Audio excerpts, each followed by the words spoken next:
यं ब्रह्मा वरुणेन्द्ररुद्रमरुतस्तुन्वन्ति दिव्यैस्तवैः वेदैः साङ्गपदक्रमोपनिषदैः गायन्ति यं सामगाः ध्यानावस्थिततद्गतेन मनसा पश्यन्ति यं योगिनो यस्यान्तन्न विदुःसुरासुरगणा देवाय तस्मै नमः। कृष्णाय वासुदेवाय हरये परमात्मने प्रणतक्लेशनाशाय गोविंदाय नमोस्तुते। प्रभो, ज्यांच्या सामर्थ्यशाली करानी आपल्या हिंदू राष्ट्राला अनेक वेळेला सावरलं, त्या वीरवर स्वातंत्र्यवीर सावरकरांच्या अलौकिक चरित्राला आपल्या विशुद्ध अंतःकरणात धारण करण्यासाठी नवराष्ट्राची प्रेरणा आपल्या हृदयामध्ये बुद्धीमध्ये जागवण्यासाठी अत्यंत प्रेमानं आदरानं श्रद्धेनं निष्ठेनं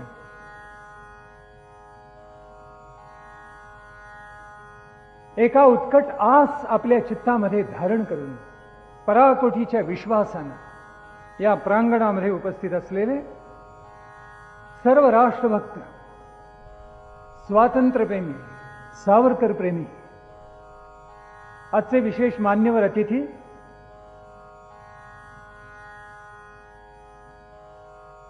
आणि आपला इतिहास ज्ञात करून घेण्यासाठी एका आंतरिक ओढीनं येथे उपस्थित असणारा तरुण वर्ग, महाविद्यालयीन तरुण आणि तरुणी,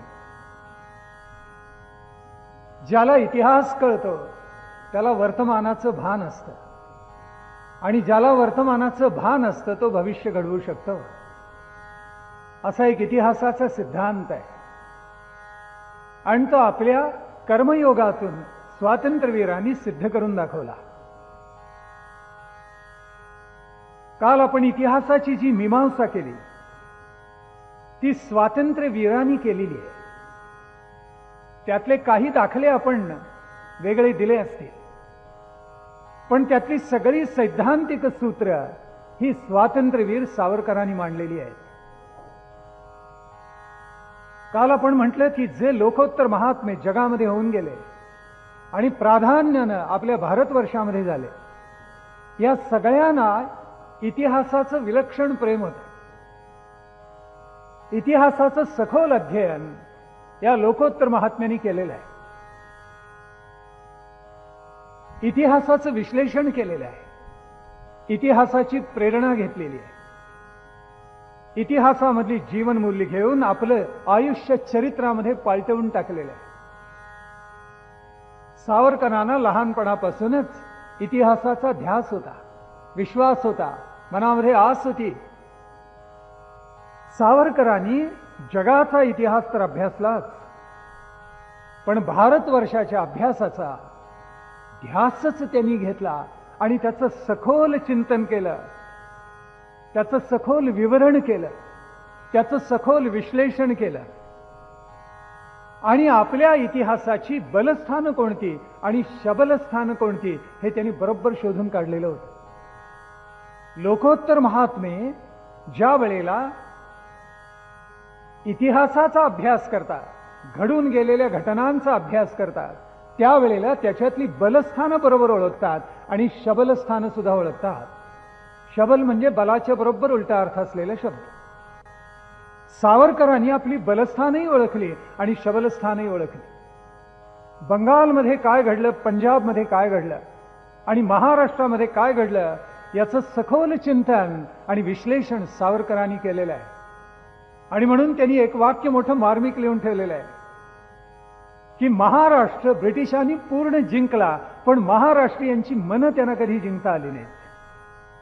या वाक्याला विशेष महत्व आहे. आणि म्हणून सगळ्या देशामध्ये जसे ब्रिटिश निष्ठ निघाले तसे महाराष्ट्रामध्येही होते. ते लाचार होते, ब्रिटिश निष्ठ होते, पण त्यांच्यावर कुरघोडी करणारे स्वदेशनिष्ठही होते. आणि त्याही पेक्षा स्वातंत्र्याची ज्वाला ज्यांच्या अंतःकरणात धगधगीत निर्माण झालेली होती असे क्रांतिकारक वीर सुद्धा होते. असे होते म्हणून त्यातून वासुदेव बळवंत फडके निर्माण झाले, त्यातून रामसिंग कुका निर्माण झाले. त्याच्या अगोदर ज्यांनी स्वातंत्र्य समर लढवलं तो बाणपूरचा मर्दनसिंह त्या क्रांतिकारी निष्ठेमधूनच निर्माण झाला. झाशीच्या राणीनं स्वातंत्र्य स्वधर्म स्वदेशासाठी आपल्या आयुष्याचं रान केलं आणि पुन्हा एकदा या देशाला स्वातंत्र्य मिळावं म्हणून हौतात्म्य सुद्धा पत्करलं. आपला इतिहास ज्वलंत व्हावा, आपल्या इतिहासाची पुन्हा नवीन पानं निर्माण करता यावीत म्हणून एक अलौकिक प्रेरणा सावरकरांनी या इतिहासामधून घेतली. राष्ट्रीय सभेची स्थापना का झाली आणि ह्यूमनी काय केलं याचं किंचित दिग्दर्शन आपण कालच्या प्रवचनामध्ये केलं. कारण पहिलीच ज्या वेळेला राष्ट्रीय सभेची जाहीर सभा मुंबईमध्ये झाली आणि ज्याचे अध्यक्ष व्योमेशचंद्र बॅनर्जी होते, हे बॅनर्जी नव्हेतच, हे बंदोपाध्याय, चट्टोपाध्याय, मुखोपाध्याय, ब्रिटिशांनी या सगळ्यांची नावं पालटली. मुखोपाध्याय मुखर्जी झाले, बंदोपाध्याय बॅनर्जी झाले, चट्टोपाध्याय चटर्जी झाले. ही सगळी नावं अशी नाही आहेत. बंकिमचंद्र चट्टोपाध्याय आहेत, चटर्जी नव्हे. ज्यांनी वंदे मातरम सारखा अलौकिक महामंत्र भारतीय हिंदू धर्म संस्कृतीमध्ये निर्माण केला, या आपल्या भारतवर्षाच्या मातीमध्ये निर्माण केला, ते बंकिमचंद्र चट्टोपाध्याय आहेत, ते चटर्जी नव्हे. ही छोटी छोटी नावं ब्रिटिशांनी निर्माण केली. पुण्याला सुद्धा पूर्वी म्हणे पुनक विषय म्हणत असत, पुण्यपत्तनम म्हणत असत. मग त्याचं नाव पडलं पुनक विषय, पुण्यपत्तनम, मग पुनक विषय. कारण सगळीच पुण्यवान माणसं राहायची तेव्हा, आणि म्हणून त्याचं नाव पडलेलं होतं पुण्यपत्तन. मग पुनक विषय, मग त्याची पुनवाडी झाली, मग त्याची पुनवडी झाली, मग ती वडी कुणीतरी खाल्ली, उरलं पुन, त्याचं पुण, शेवटी पुणे असं झालं. पण हे आपल्या परंपरेमध्ये झालं. ब्रिटिशांनी अनंत नावं बदललेली होती आणि त्याच्यामुळे दुर्दैवानं आमची माणसं त्याच नावाला अनुसरायला लागली. आता कोलकाता झालं आपलं भाग्य, मूळ नाव परत आलं. नाही तर कॅलकटा असं वेडवाकडं तोंड करून आपली माणसं का म्हणत असत, हे खरोखर अनाकलनीय आहे. ब्रिटिशांना तो उच्चार करता येत नसे म्हणून पुणेचं पुना झालं. आपण कशाला पुना म्हणायचं, मुंबई आपल्याला म्हणता येतं, मग बॉम्बे का म्हणावं, अनाकलनीय होतं. पण ब्रिटिश निष्ठेची माणसं होती की ज्यांना ब्रिटिशांचे सभ्याचार अत्यंत प्रिय होते, त्यांना हे सगळं करायला आवडत असे. तशा पद्धतीनं वागावं, तशा पद्धतीचा पोशाख करावा, ब्रिटिशांची भाषा आपण अनुसरावी आणि मग आपल्याला आंग्ल भाषेतून संवाद करता आला तर कृतार्थ मानावं, अशी ब्रिटिशनिष्ठ माणसं या देशामध्ये होती. बंद फितुरी उदंड झाली, पण तितकी स्वदेशनिष्ठ माणसं आणि तसेच थोर क्रांतिकारक सुद्धा या देशामध्ये झाले. या सगळ्याचा आढावा, या सगळ्याचं विश्लेषण सावरकरांनी अप्रतिम केलेले, आपल्या पूर्व पीठिकेमध्ये त्यांनी लिहून ठेवलेलं आहे. आणि म्हणून बंगाल, पंजाब याचंच विशेष विश्लेषण त्यांनी का केलं आणि विशेष करून महाराष्ट्राचंच का केलं, त्याचं कारण असं आहे की महाराष्ट्रामध्ये जितके क्रांतिकारक निर्माण झाले तितके अन्यत्र क्वचितच झाले असतील. महाराष्ट्रामध्ये क्रांतिकारकांच्या रांगाच्या रांगा निर्माण झाल्या. आता आपण ज्यांची नावं घेतली, अगदी झाशीच्या राणीपासून वासुदेव बळवंत फडक्यांपर्यंत, आणि त्यांच्या उत्तर कालखंडामध्ये ज्यांनी ज्यांनी स्वातंत्र्यासाठी स्वतःचे प्राण सानंद समर्पण केले, अशा क्रांतिकारकांच्या मालिका महाराष्ट्रामध्ये निर्माण झाल्या. आणि म्हणून महाराष्ट्राबद्दल सावरकरांना प्रेम असणं हे उघडच होतं. त्यांचा जन्म महाराष्ट्रात आणि त्याच्यामुळे महाराष्ट्राचं त्यांना विशेष प्रेम असणं हेही अत्यंत स्वाभाविक होतं. कोणत्याही घराण्यामध्ये एखादं लोकोत्तर व्यक्तिमत्व असं आपोआप निर्माण होत नाही. त्यांच्या पूर्वजांनी काही तपश्चर्या केलेली असते आणि म्हणून लोकोत्तर महात्मे त्यांच्या घराण्यामध्ये निर्माण होत असतात. समर्थ रामदासांच्या घराण्यामध्ये 23 पिढ्या सूर्योपासना चाललेली होती आणि म्हणून सूर्यासारखा अत्यंत तेजस्वी असा नारायण स्वरूप जो पुढे समर्थ रामदास झाला, असा लोकोत्तर महात्मा त्या ठोसरांच्या घराण्यामध्ये निर्माण झाला. ज्ञानेश्वर महाराजांच्या घराण्यामध्ये नाथपंथाची उपासना आणि पंढरीची वारी 8 पिढ्या चाललेली होती. तीच गोष्ट तुकारामांची विश्वंभर बाबांच्या पासून तुकारामांच्या वडिलांपर्यंत आणि स्वतः तुकोबापर्यंत विठ्ठलाची अतिशय उत्कट भक्ती आचरली जात होती. कोणत्याही घराण्यामध्ये लोककल्याण करणारा अत्यंत सात्विक वृत्तीचा क्रांतदर्श तत्वज्ञ एखादा महापुरुष ज्यावेळी निर्माण होतो त्यावेळी त्याच्या पूर्वजांनी काही पुण्याई गोळा केलेली असते. सावरकरांच्या घराण्यामध्ये हे घडलं असावं. सगळीच कोकणस्थ चित्तपावन मंडळी ही कोकणातून आली. 7-8 पिढ्यापूर्वी कुणीतरी बाहेर पडलं, कारण माध्यान्नीची काहीतरी अडचण असावी, पोट भरलं जात नसा, म्हणून बाहेर पडावं, देशावर जावं, पराक्रम गाजवावा म्हणून अनेक कुटुंब बाहेर पडले. अभ्यंकर तसेच आहे. अभ्यंकरांचं गाव रत्नागिरीजवळ पावसच्या पुढे कुर्ध म्हणून गाव आहे. स्वरूपानंदांचं पावस, त्याच्या पुढे गणपती गुळ म्हणून गाव आहे.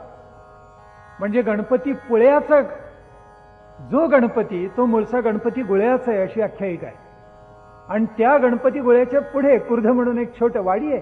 गाव कसलं, छोटी वाडी आहे. तिथले बहुसंख्य अभ्यंकर आणि फडके तिथले सगळे मामाबाचे तिथून बाहेर पडले. मग मालगुंड आहे, गावडं, आंबेर आहे, ही 3 गावं अभ्यंकरांची आहेत आणि सगळी मंडळी ही तिथून बाहेर पडली. अजून चित्तपावनांच्या पैकी अनेक नावांचा उलगडा होत नाही. लेलेना आडनाव का तयार झालं असावं, नेने का झालं असावं, आपटे का झालं असावं असं मनात येतं. पण मी आपल्याला सांगतो, माधव अस्वलानी या नावांच्या व्युत्पत्तीवर काहीसा प्रकाश टाकलेला आहे. कारण लोकमान्यांचे नात्यातलेच होते, बुद्धिमत्ता तशीच अलौकिक. म्हणून चित्तपावनांच्या नावाचा काही उलगडा अस्वलानी करायचा प्रयत्न केलेला आहे. अभ्यंकर आडनाव कसं तयार झालं कोणास ठाऊक, काही सांगता येत नाही. पण अंदाजाला जागा अशी आहे, अभयकरापासून अभ्यंकर असं झालं असावं. किंवा व्युत्पत्तीशास्त्राच्या दृष्टीनं जे अभ्यंग स्नान करतात, ब्राह्ममुहूर्ती उठून अभ्यंग स्नान करणारे ते अभ्यंकर, अशी एक व्युत्पत्ती येते. काय कोणास ठाऊक. पण अनेक नावं त्या त्या स्थळी पडली, गावाच्या नावावरून पडली ती तर आहेतच. सावरकरांचे जे पूर्वज होते ते अर्थात कोकणातलेच आहे. चिपळूण जवळ गुहागर जवळ यांचे मूळ पुरुष आहे. आणि आपलं भाग्य उजळावं म्हणून ही सगळी मंडळी बाहेर पडली. आणि बहुसंख्य चित्तपावन हे पेशव्यांच्या आश्रयाने वाढले. तिथे ते मोठे झाले, पेशव्यांच्या आश्रयाला राहिले आणि आपल्या कर्तृत्वानं कुणी तलवार चालवली, कुणी लेखणी चालवली, पण हे सगळे पेशव्यांच्या आश्रयानं मोठे होत गेलेले आहेत. सावरकरांचे पूर्वज हे असेच बाहेर पडलेले होते. गुहागरच्या जवळ एक गाव आहे. सावरकर तरी आडनाव कसं निर्माण झालं कोणास ठाऊक. पण गुहागरच्या जवळ एक छोटं खेड आहे आणि त्या खेड्याचं नाव आहे सावरवाडी. वाडीच आहे, छोटी वाडी आहे. सावरवाडीवरून बहुधा सावरकर हे आडनाव तयार झालेलं असावं. पुढे ज्या वेळेला स्वातंत्र्यवीर नाशिकला आले शिकायला, त्यावेळेला तिथे लोकमान्य टिळकांचे एक अतिशय कट्टर अनुयायी राहत असत. वकील होते, त्यांचं आडनाव पारख होतं. आणि त्यांनी स्वातंत्र्यवीरांचं पाणी बरोबर ओळखलेलं होतं की हा मुलगा अतिशय कर्तृत्व संपन्न आहे आणि हा मोठा झाल्याशिवाय राहणार नाही, हे त्यांनी ओळखलेलं होतं. आणि म्हणून ते भेटले की त्याचं कौतुक करत असत. विनायकाचं कौतुक करत असत, तात्यारावांचं कौतुक करत असत आणि नेहमी म्हणत असत, पहा रे तुझं आडनाव सावरकर आहे, तेव्हा आडनाव सार्थ कर. ज्याचा कर राष्ट्राला सावरतो तो सावरकर बरं, असं ते पारख म्हणत असत. कोटी क्रमामध्ये अतिशय प्रवीण असत. आणि तेव्हापासून सावरकरांच्या मनामध्ये ती आग होती, त्याच्यावर कदाचित फुंकरी पडली असावी आणि लोकोत्तर कार्य करायला सावरकर प्रवृत्त झाले असावे. पण अशा या एका मुशीतून घडलेला हा महात्मा सावरकर आडनाव धारण करता झाला. त्यांचे पूर्वज कोकणातून उठून देशावर आले आणि ते आले ते नाशिक जवळ आले, भगूरमध्ये आले. त्यांना थोरले काका होते सावरकरांना, त्यांना बापू काका असं म्हणत असत. आणि सावरकरांच्या वडिलांचा जन्म मध्ये फार मोठा कालखंड गेल्यानंतर झाला. म्हणजे बापू काका आणि सावरकरांचे वडील अण्णा यांच्यामध्ये फार अंतर होतं, 10-15, 14-15 वर्षांचं अंतर होतं. हा पाठीवर एक बहीण होती, म्हणजे आत्याई होती त्यांना. पण हे कुटुंब संपन्न होतं, चांगलं होतं. सावरकरांच्या घराण्याला पारंपरिक संपन्नतेची जोड होती. त्यांच्या बागा होत्या, चांगल्या प्रकारचं उत्पन्न होतं आणि त्याच्यामुळे सावरकर घराणं हे समृद्ध होतं. दारिद्र्यामध्ये नव्हतं, समृद्ध घराणं होतं. आणि या घराण्यामधले सगळे पुरुष सुद्धा कर्ते पुरुष होते. त्यांना राष्ट्राचा अभिमान होता, देशाचा अभिमान होता, संस्कृत वाङ्मयाबद्दल त्यांना विशेष प्रेम होतं. या घराण्यामधल्या लोकांचं पाठांतर उदंड असे. संस्कृत भाषेवर, संस्कृत वाङ्मयावर, मराठी वाङ्मयावर, रामायण महाभारतावर, कालिदासावर जे जे चांगलं आपल्या परंपरेनं चालून आलेलं आहे या सगळ्यावर या सावरकर घराण्यामधल्या महापुरुषांनी उत्कट प्रेम केलेलं होतं. आणि म्हणून त्यांचा पिंड सर्वांचा एक विशेष प्रकारे सात्विक घडत गेलेला होता. असा सात्विक पिंड ज्या वेळेला पिढ्यानपिढ्याचा घडत जातं त्यावेळेला केव्हा तरी त्याला एक परिपक्व फळ येतं आणि ते फळ इतकं मधुर असतं की अवघ्या राष्ट्राचं ते कल्याण करून जातं. स्वातंत्र्यवीरांच्या बाबतीत तसं घडलेलं आहे. गोंदवलेकर महाराजांना कोणीतरी आग्रहाने विचारलेलं होतं की आपल्या आई कशा होत्या, आपले वडील कसे होते. आईबद्दल विशेष करून विचारत असत की आपल्या आई कशा होत्या. आणि गोंदवलेकर महाराज शक्यतो टाळत असत सांगायचं, कधी नाहीच म्हणायचं, त्याच्याबद्दल बोलायचं नाही, विषय बदलून टाकायचं. एके दिवशी शिष्याने फारच आग्रह केला. त्यावेळेला ते हसले आणि त्यांनी काय सांगावं, स्वतःकडे बोट दाखवलं आणि ते म्हणाले फळ चांगलं आलं त्या अर्थी झाड नक्की चांगलं असणार. म्हणजे माझी आई इतकी चांगली असल्याशिवाय मला ती जन्मच देऊ शकली नसती असा भाव गोंदवलेकर महाराजांनी प्रगट केला. स्वातंत्र्यवीर सावरकरांच्या पूर्वीच्या पिढ्यामध्ये ही अशी चांगली नररत्न निर्माण शिकार करणारी होती. गंमत आपल्याला सांगतो की स्वातंत्र्यवीरांच्या वडिलांच्या आईचे वडील, त्यांच्याकडे मकराणा सैन्य असे, अतिशय पराक्रमी होते. घोड्यावर बसत असत, भाला फेकत असत, शिकारीला जात असत, दाणपट्ट्याचे प्रकार अवगत होते, हनुमंती पट्टा चालवत असत, हे सगळं त्यांना येत असे. आणि पुढे तर एकदा गुंडांना झोडपून काढून त्यांचा पराभव करून त्यांच्या ताब्यामधली एक अतिशय सुंदर मूर्ती, देवीची जगदंबेची मूर्ती त्यांनी आणलेली होती. ज्या मूर्तीपुढे स्वातंत्र्यवीरांनी शपथ घेतली, स्वातंत्र्याची प्रतिज्ञा केली, ती देवीची मूर्ती त्यांच्या पणजोबांनी आणलेली आहे. योग असा की स्वातंत्र्यवीरांच्या आजीनी ती मूर्ती भगूरला आणली आणि भगूरमध्ये हे सावरकरांचं सगळं कुटुंब स्थिरावलं. सावरकरांच्या आईचं नाव राधाबाई आणि वडिलांचं नाव दामोदर. वडिलांना अण्णा म्हणत असत सगळे आणि त्यांच्या चुलत्यांना बापू काका म्हणत असत. अतिशय तालेवर असं कुटुंब होतं. पूर्वी खेड्यापाड्यामध्ये अशी तालेवर जी कुटुंब असत त्यापैकी एक सावरकर कुटुंब होता. आणि या सच्छील पती पत्नीच्या पोटी 3 नररत्न आणि 1 कन्या जन्माला आली. 13 जून 1879 या दिवशी सगळ्यात थोरला पुत्र म्हणजे गणेश दामोदर उर्फ बाबाराव सावरकर जन्माला आले. 28 मे 1883 या दिवशी विनायक दामोदर उर्फ तात्याराव वीरवर स्वातंत्र्यवीर सावरकर जन्माला आले. आणि त्याही पुढे 1888 साली सगळ्यात धाकटा नारायण दामोदर, ज्याला बाळ म्हणत असत, तो सगळ्यात धाकटा मुलगा जन्माला आला. आणि त्याच्या अगोदर 1 कन्या ही जन्माला आलेली होती. यांच्या पोटी 3 पुत्र आणि 1 कन्या जन्माला आली. वैशाख शुद्ध, वैशाखच सुरू आहे. उद्या तर अक्षय्य तृतीय आहे. तिथीप्रमाणे स्वातंत्र्यवीरांनी जो जन्म घेतला तो वैशाख शुद्ध षष्ठीचा आहे. तोंडावर आहेत. वैशाख शुद्ध षष्ठीला त्यांनी जन्म घेतला आणि शक होता 1805. तरुण वर्गाला माहिती नसेल म्हणून मुद्दाम सांगून ठेवतो. शकामध्ये 78 वर्ष मिसळली की वर्ष निघतं. 78 5 83. सावरकरांचा जन्म 1883चा म्हणजे 78 वर्ष वजा केली की शक निघतं, असं लक्षामध्ये ठेवायचं. काही आयांना माहिती नसेल तर आज माहिती झालं असेल, घरी जाऊन सांगा. पुढे संमत काय आहे त्याचं उलगडा आणि केव्हा तरी मुद्दाम करूया. पण ही 3ही पुत्ररत्न या सावरकर कुटुंबामध्ये जन्माला आली आणि अतिशय बुद्धिवान. सगळं सावरकर कुटुंबच बुद्धिवान, सगळं बुद्धिजीवी. बुद्धिवादी नव्हे, बुद्धिवादी फार तरकट असतात. सावरकर जगले ते सगळं तर्कशुद्ध जीवन जगले, तरकटपणा कुठेही नाही. आणि ते जन्माला भगूरमध्ये आले आणि त्या गावाचं भाग्यच उजळलं. उजळून गेलं खरोखर.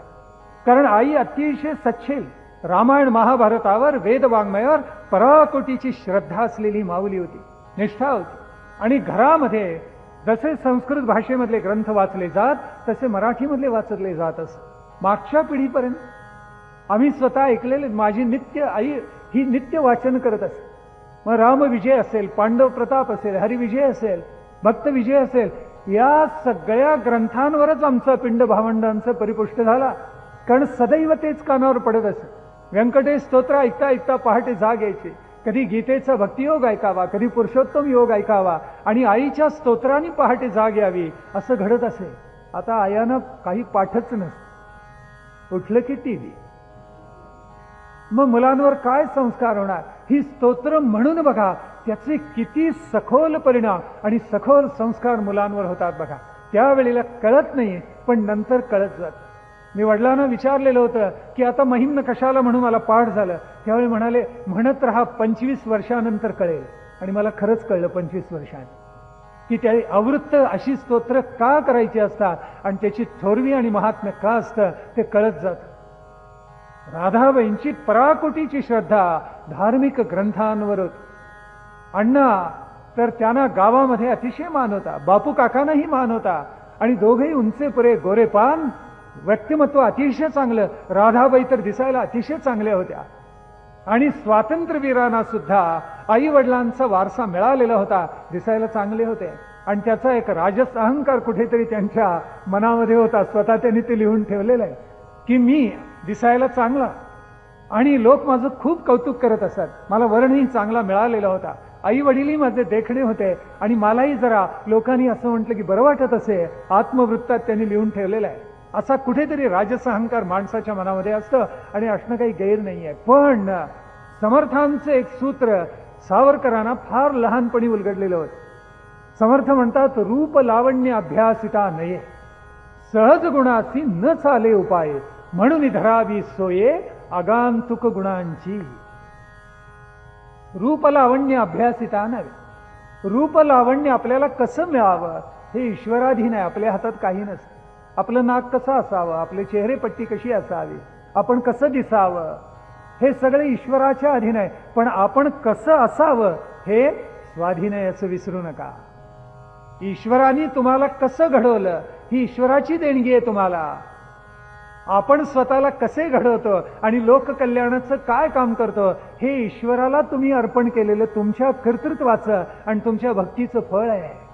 रूप लावण्य अभ्यासिता नये, सहज गुणासी न चाले उपाय. समर्थ म्हणतात हा सहज गुण आहे. तुम्ही कसं असावं, कसं दिसावं हा ईश्वरी गुण आहे. म्हणून धरावी सोये आगांतुक गुणांची. सद्गुण हे जाणीवपूर्वक निर्माण करावे लागतात असं समर्थ म्हणतात. आणि त्याची जाणीव स्वातंत्र्यवीरांना फार लहानपणी झालेली होती. दारणा नदीच्या काठी खेळावं, मित्र गोळा करावेत. लहानपणी पुष्कळ मित्र होते. कोणी वासुदेव नावाचा होता, कोणी बाळू नावाचा होता, कोणी नथू नावाचा होता. शिंपी कुटुंबातले 2 मित्र होते, राजाराम नावाचा मित्र होता. अनेक मंडळींना गोळा करावं आणि खेळ खेळावे. पण लहानपणापासून हा मुलगा चुणचुणीतच होता. मुलाचे पाय पाळण्यात म्हणतात तसेच सावरकरांचे पाळण्यातले पाय आई वडिलांना निश्चित दिसलेले होते. लहानपणापासून त्यांना प्रतिभेचं देणं लाभलेलं होतं. पुढे पंडित व्हावं अशी अलौकिक बुद्धिमत्ता ईश्वराने त्यांना प्रदान केलेली होती. काही विलक्षण गुण घेऊनच स्वातंत्र्यवीर सावरकर जन्माला आलेले होते. आणि पुढे या भगूरमध्ये वाढत असताना, लहानच मोठं होत असताना, कारण तिथेच त्यांचं सगळं प्राथमिक शिक्षण झालं. आणि लहानपणापासून चांगलं वाचावं, चांगलं ऐकावं, चांगलं चित्तात धारण करावं अशी त्यांची एक धारणाच होत गेली. आणि त्या धारणेमुळे नित्य चांगलं वाचावं ही त्यांची बैठक तयार होत गेली. माणसाचं अंतरंग चांगलं वाचल्यामुळे घडत असतं. ते केवळ पाहून घडत नाही आणि पडद्यावरची खोटी चित्र पाहून तर कधीच घडत नाही. जो चांगलं वाचतो, वाचून आठवतो आणि चित्तामध्ये धारण करतो तो मोठा होत जातो. मनुस्मृती जाळा असं म्हणतात. त्या मनुनी मनुस्मृतीमध्ये लिहून ठेवलेलं आहे, जो अजिबात वाचत नाही त्याच्यापेक्षा वाचणारा बरा. जो वाचतो त्याच्यापेक्षा स्मरणात ठेवणारा बरा. स्मरणात ठेवतो त्याच्यापेक्षा सदैव पाठांतर करणारा बरा. पाठांतर करणाऱ्यापेक्षा आचारात ते उतरवणारा अधिक बरा. जो आचारात उतरवतो त्याच्यापेक्षा तो सद्गुणाचा, जीवन मूल्यांचा ज्याचा स्वभाव होतो तो अधिक बरा.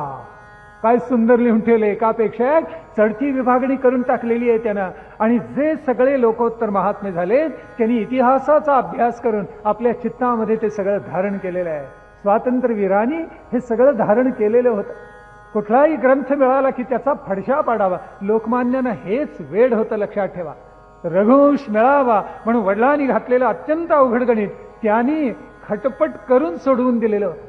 आणि मग सांगितलं तर वडिलांना, द्या आता क्व सूर्यप्रभव वंशः क्वचाल्प विषयामती तितिर्षुर्दुस्तर मोहात उडुपेनास्मि सागरम. असं कालिदास का म्हणतो ते मला वाचू देच.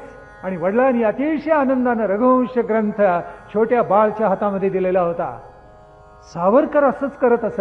जे जे हातामध्ये पडेल ते ते साकल्यानं वाचावं, त्यातलं जेवढं चांगलं आहे तेवढं हृदयामध्ये धारण करावं, असा भाव त्यांच्या चित्तामध्ये सदैव दाटलेला असतो. बाबारावांचा ज्या वेळेला विवाह झाला त्यावेळेला हा मुलगा इतका चुणचुणीत होता. बाबारावांच्या पत्नी फडक्यांकडच्या होत्या आणि येसूवहिनींचं तात्यारावांच्या चरित्रातलं स्थान अद्वितीय आहे. दुसरी माता. इतकं उत्कट प्रेम येसूवहिनींच्यावर या महात्म्यानं केलेलं आहे. ही त्यांच्या दृष्टीनं दुसरी माऊलीच. इतका उत्कट भाव त्यांच्या चित्तामध्ये दाटलेला असे. आणि म्हणून ज्या वेळेला बाबारावांचा विवाह ठरला त्यावेळेला हे त्यांच्या घरी गेलेले होते. आणि मुलीची मावशी जी होती, म्हणजे येसूवहिनींची जी मावशी, तिने विचारलं, तुम्ही कोण बाळानो, का आलात? कारण धाकट्या भावालाही बरोबरून गेले ते. त्यावेळेला त्यांनी दारासमोर उभारून खणखणीत सांगितलं, हा माझा धाकटा भाऊ नारायण दामोदर सावरकर, मी विनायक दामोदर सावरकर, माझे मोठे बंधू गणेश दामोदर सावरकर, त्यांचंच लगीन आहे. तेव्हा आमची वहिनी कशी आहे ते पाहायला आम्ही दोघं आलेलो आहोत. त्यावेळेला येसूवहिनींच्या त्या मावशीला आणि आईना इतकं कौतुक वाटलं. त्यांनी खूप कौतुक केलं. पहा बरं कशी चुणचुणीत मुलं आहेत, या रे या, अगदी बैठकीवर बसवून. आणि मग येसूवहिनींनी सावरकरांच्या इतक्या आठवणी लिहिल्या आहेत की हा दिसतो कसा, बोलतो कसा, चालतो कसा, शीघ्र कवी कसा, याचं पाठांतर कसं आहे, याची धारणाशक्ती कशी आहे, आम्हाला हा चिडवतो कसा, रडवतो कसा, हसवतो कसा, सगळा तपशील येसूवहिनींनी फार सुंदर लिहून ठेवलाय. आपल्या धर्मशास्त्रांनी आज्ञाच दिलेली. आपली मोठी वहिनी ही माते समान आणि धाकटी वहिनी ही कन्ये समान असते. काय आपली धर्मशास्त्र एक एक सूत्र सांगून जातात, त्याला तोड नाहीये. आणि येसूवहिनींनी म्हणे एकदा तात्याराव मुद्दाम बोलले, काय वहिनी ती वहिनीच शेवटी आणि बहीण ती बहीणच. तेव्हा ते वहिनीला इतकं लागलं की येसूवहिनी रडायला लागल्या. त्यावेळेला पुन्हा यांनीच डाव उलटवला आणि ते म्हणाले, अगं बहीण असली तरी ती सासरी जाणार, शेवटी दिराच्या कामाला कोण येणार, वहिनीच की. त्यावेळी येसूवहिनी म्हणाले, वा रे वा, दोन्हीकडून तुम्ही बोलता होय, मग काय म्हणे, तुम्ही रडायला लागलात आता मी काय करू, आणि म्हणून तुमच्या मदतीला आलो. त्यांनी इतक्या सुंदर आठवणी लिहून ठेवल्या की वाचताना आपल्या डोळ्यामध्ये नकळत पाणी येतं. सावरकरांची जी बहीण होती ती त्र्यंबकेश्वराला काळे म्हणून होती, तिथे त्यांच्याकडे दिलेली होती. आणि सुट्टीमध्ये आंबे उदंड येत असत. भगूर असं राहुरी शेजारचं गाव असतं, जे इनाम त्यांना प्राप्त झालेलं होतं ते असं, कुठलंही असं, आंबे भरपूर येत असत. पाडीमधले आंबे यथेच्छ खावे, दंगा करावा, व्यायाम करावा, दारणीमध्ये यथेच्छ पोहावं, असा दिनक्रम आणि वाचावं भरपूर असा दिनक्रम स्वातंत्र्यवीरांचा त्या कालखंडामध्ये सुद्धा असं. पुढे गेले एकदा त्र्यंबकेश्वरला, आपल्या बहिणीकडे मेहुण्यांच्याकडे गेले आणि बरीच मंडळी बरोबर होती, लहान मुलंही होती. आणि वर आपल्याला माहिती आहे ब्रह्मगिरीचा डोंगर आहे, ज्याला ज्ञानेश्वर महाराजांनी आणि त्यांच्या सगळ्या कुटुंबियांनी प्रदक्षिणा केलेली होती. तो ब्रह्मगिरीचा डोंगर आणि किल्लावर आहे. तिथे सावरकर गेले. पण असा धडपड्या मुलगा होता हा की पायऱ्यावरून जाणं त्यांना कधी पटतच नसे, त्यांच्या मनाला पटत नसे. तेव्हा त्यातल्या त्यात अवघड वाट काढावी आणि जावं असाच त्यांचा पिंड होता. आणि म्हणून येताना अवघड वाटेवरून, पाय वाटेवरून धावत सुटले. काही माणसं खाली आली, तीनवर काही माणसं होती आणि एकदम भद्रकाली असा प्रचंड आवाज त्या परिसरामध्ये निनादला. आणि थोड्या वेळात हे विनायकराव आले. त्यावेळेला कपाळ 2 ठिकाणी फुटलेलं होतं. अवघड वाटेवरून प्रवास करत असताना पडलेले होते. जणू मला वाटते त्यांनी सूचितच केलेलं होतं, अशा अवघड वाटेनच मी आयुष्यभर प्रवास करत राहणार आहे आणि अशाच मला जखमा होणार आहेत, युद्धामध्ये मला घाव झेलावे लागणार आहेत, असं जणू काही त्यांनी सांगून टाकलेलं असं त्यावेळेला. आणि हा विनायक अशा प्रकारे हळूहळू मोठा व्हायला लागला. प्राथमिक शिक्षण सगळं या विनायकाचं तिथे झालं. वाचनाचं वेळ असं की घरी एक पोथी होती, ती काढून वाचायला त्यांनी प्रारंभ केला. त्यावेळेला वडील आले आणि अण्णा म्हणाले, अरे हे काय करतोयस वेड्या, हे अरण्यक आहे, घरामध्ये अरण्यक वाचू नये. घराचं अरण्य होतं. आणि त्यांनी पटकन ती पोथी काढून घेतली, वरती ठेवली.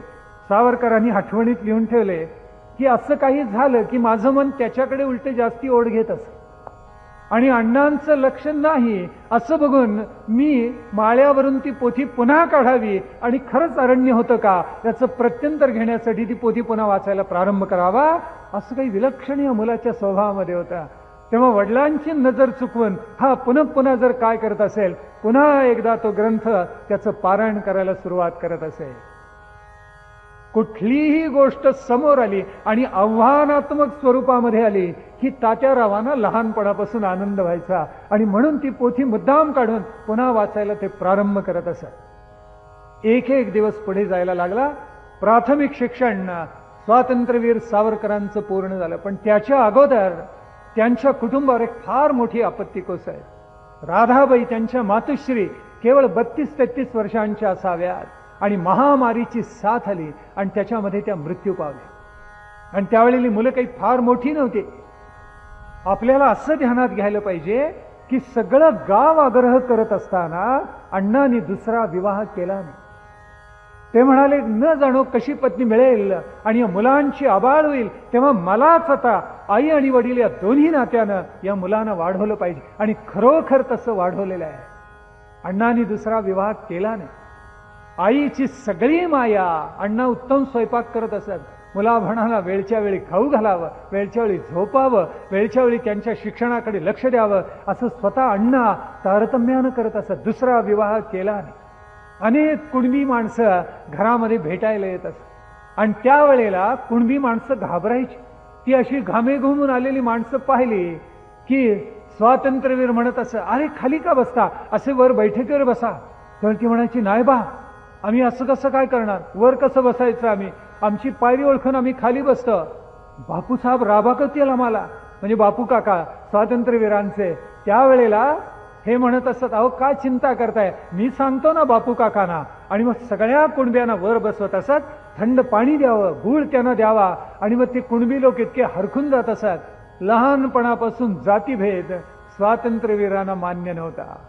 अत्यंत प्रगत विचार बालपणापासून अनेक प्रसंगात त्यांनी प्रगट केलेले होते. आणि बापू काका सुद्धा यायचे आणि मग ती कुणबी म्हणत, आमची इच्छा नव्हती बरं का बापू काका वर बसायची, पण या धाकट्या रावसाहेबांनी सांगितलं म्हणून बसलं.